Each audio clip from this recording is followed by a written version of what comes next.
Facebook Live presents a range of opportunities for marketers, particularly for internet marketers. And I'm going to cover some of them in this video. Many marketers are already aware of the power of Facebook to build their brand, for audience awareness, and to create a buzz around product launches and so on.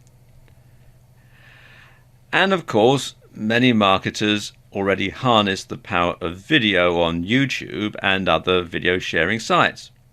Now, Facebook Live enables you to combine the best of both worlds and add an edge to the proceedings that comes from being live. You know, this is happening right now.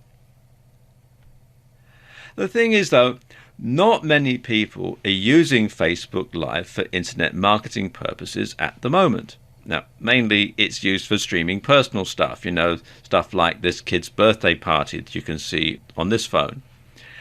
And this means that you're going to have a competitive edge over other marketers because not many marketers are using it. So you're going to be able to get out front and stay there. So when it comes to using Facebook Live for marketing purposes, your objectives are to, first of all, build a big audience of followers. And this is going to be in addition to those who already follow you on Facebook. And you want to build the trust of that audience. And the ways that you do that are by providing value and by being highly consistent. And really, this isn't much of a surprise. This is just what you would do on any other media.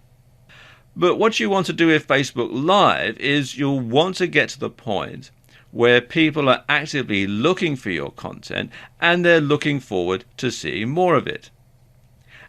And because so much of the content on Facebook Live is rather amateurish right now, you can actually do this fairly easily. Simply come up with a format and make sure that the topic is nicely relevant to the nature of your niche. And you want to use the best production values that you can. So you want to make sure that the lighting is good, that the sound is good, that you've rehearsed your presentation, that you're not sort of umming and ahhing and that sort of thing, so that you can simply talk to the camera, or you can do the type of demonstration if you're doing a how-to video that makes you look really professional. So try to come up with a good theme and something to tie it all together, and it's going to keep your audience interested. And there are other opportunities with something like Facebook Live as well. And it doesn't hurt to add something that's more dynamic, or something that's more interesting, or something that just has a personal touch occasionally. So to put it another way, take advantage of the medium. And if you have a following on Facebook already, then it's highly likely that they're going to be excited by the opportunity to see you live. You know, they may have seen other videos that you posted on Facebook or on places like YouTube. They may have seen the pictures that you've got on Facebook. But to actually have you there talking to them live, they're going to be interested in that. They'll know then that you really are a real person. And it also means that you can make more dynamic and interesting content that's going to benefit from being live. Let me give you some examples. So, for example, if you have a travel blog and an associated Facebook page, then you can live stream from whatever exotic locations you happen to be at. And it'll be like people really are there with you at that moment because you're sharing that time with them.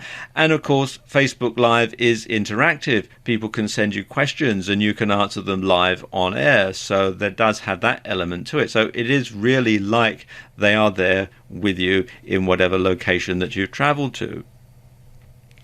Likewise, if you're in the fitness niche, you can do personalized training sessions where people can send you comments and questions as the session progresses. And it'll be just like having a personal trainer come into someone's home. And it could do wonders for building your brand and building your credibility. Because if somebody sends you a question about how do I do this particular exercise, or let's say it's a yoga blog like this lady here, and someone sends in a message saying, how do you do this particular move or this particular position? And she could demonstrate it right there and then, live. That's going to add tremendous credibility because people can see, yes, she does know what she's talking about, that sort of thing. And of course, you're going to combine this with strong branding on your website, a strong social media presence on Facebook and elsewhere, and promotional events that drive more people to your videos. Now, there's not much scope for direct sales via Facebook Live at present, but let's take a slightly different view here. Take a slightly, gaze into your marketing crystal ball for a moment and just have a think here. Now, Google's parent company, Alphabet, had net quarterly revenue of $5.25 billion in the first quarter of 2016. A hefty chunk of that came from selling advertising on YouTube and YouTube videos. Well, you can see where this is heading, can't you?